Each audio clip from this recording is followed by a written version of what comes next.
For the moment, let's talk about the India-China reset. That's been our focus on Gravitas, and that's a story that we are chasing more than anyone else. In the 1950s, one phrase that was popularly used to describe the Sino-India relationship was Hindi Chini Bhai Bhai, meaning Indians and Chinese are brothers. That sentiment dipped rather quickly after the border war in 1962. What followed was a feeling of mistrust and resentment between the two Asian powers. But are we on the cusp of a reset in ties? India's Foreign Secretary Vijay Gokhale, who is considered to be an ace China hand in the Indian diplomatic inventory, visited China in the month of February this year. Beijing saw this visit as a demonstration of the importance that New Delhi attaches to bilateral ties, and this visit indicated that India is open to reworking its China policy. That was the first sign of a thaw in relations between the two countries. India's National Security Advisor Ajit Doval was in Shanghai last week. He met China's Politburo leader Yang Jiechi. Among other things, they discussed a possible meeting between Indian Prime Minister Narendra Modi and Chinese President Xi Jinping in the month of June. Speculation is rife. Modi will be in China to attend the Shanghai Cooperation Organization. He could use that opportunity to hold a bilateral meeting with the Chinese president. But some reports importantly say that a bilateral visit, a bilateral meeting may be planned much before the month of June. Add to that the visits of two top Indian ministers for the summit. These are engagements that China views positively. We believe Foreign Minister Swaraj's visit will help improve the mutual trust between the two countries and forge ahead with an enduring and steady growth of bilateral ties.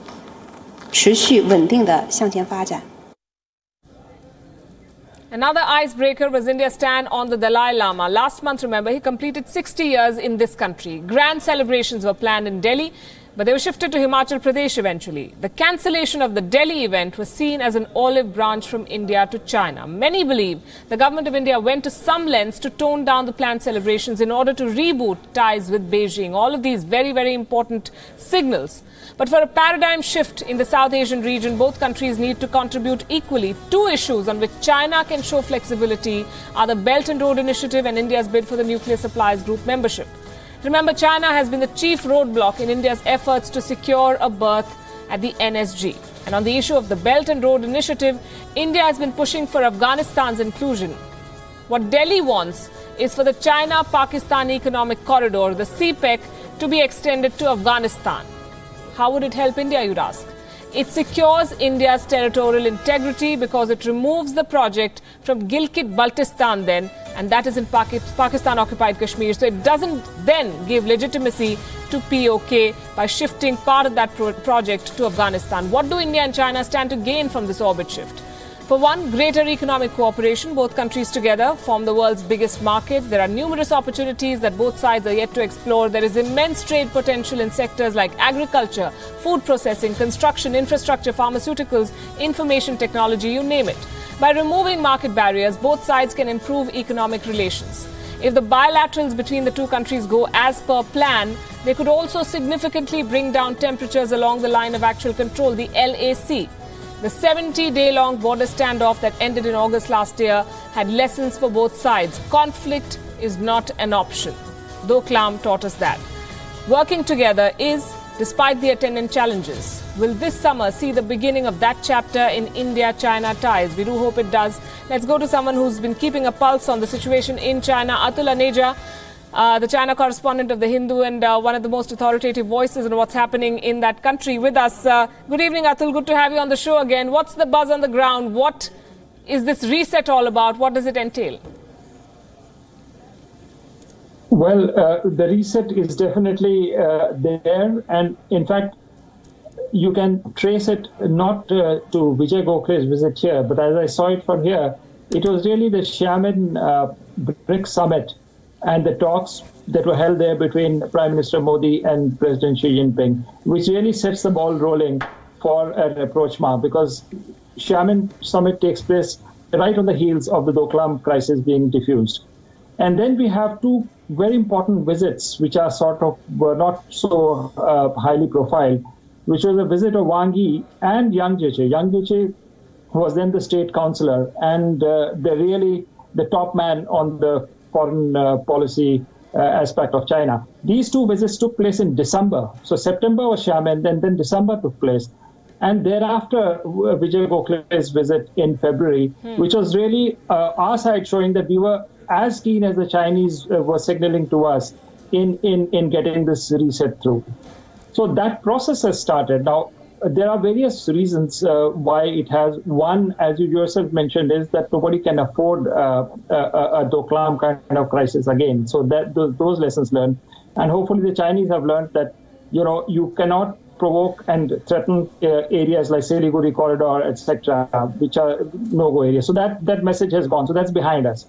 But now there are other developments which have taken place. For example, on the almost a trade war starting between potential trade war between China and the United States, and which means there are impulses within China now which are looking for alternative markets, alternative areas of investment, and new supply chains which can come from India to China and vice versa. I mean, it has to be restructured if this spat on trade between China and the United States actually gets into a trade war.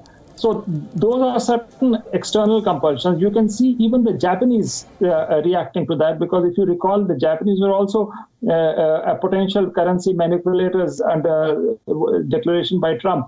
And we had a very important visit just 2 days ago of Wang Yi to the Chinese foreign minister to Tokyo, where two things were discussed. One is Japan's support for the Belt and Road Initiative, and Japan explaining the Indo-Pacific doctrine to the Chinese. So that conversation also starts of a possibility of thaw between the Japanese and the Chinese. Li Keqiang is going to visit Japan in May, and thereafter Shinzo Abe is expected in China, followed by a visit by Xi Jinping probably next year to Tokyo. So you see the Japan-China track moving because of the US angle coming into it, the India-China track moving. What we really see is that there is a coming together of re-examining of the relationships between major powers in Asia. And there are both domestic and external reasons why that is happening.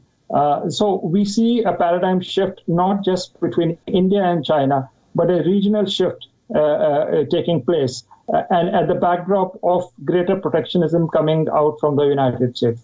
So interesting times, a lot of fluidity, a lot of maneuverings going on, but there seems to be a trend line moving greater towards Asia and Eurasia.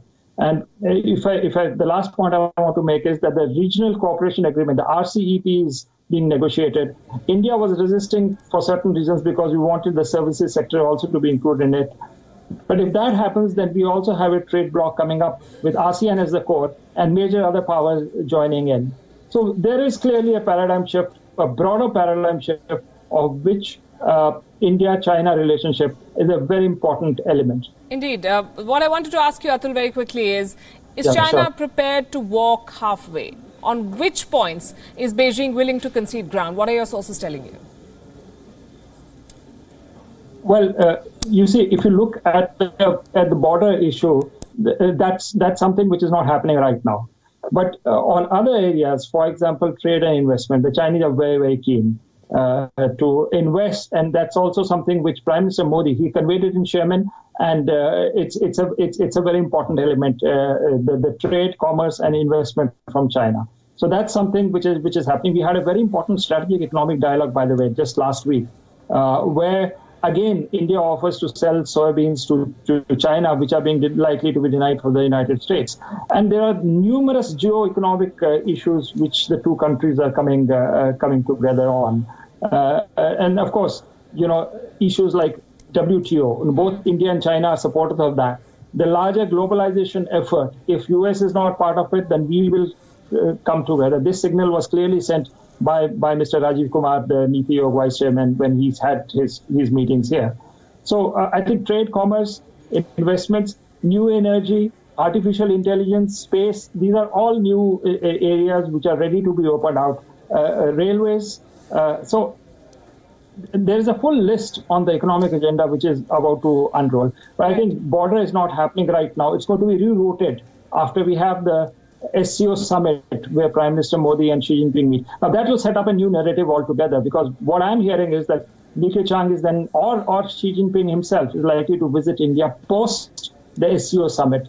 Because as you know, in SCO summit, there is a limited number of time for bilaterals because it's a multilateral event. And that's probably the reason why the Prime Minister and President Xi Jinping want to meet ahead of the SCO summit to shape up exactly their positions and to know each other's current positions in much better clarity before the multilateral of SCO starts. So I think various things, but this visit, if it takes place, will be a very crucial signal sent both by China and India that reset is really sort of holding its ground.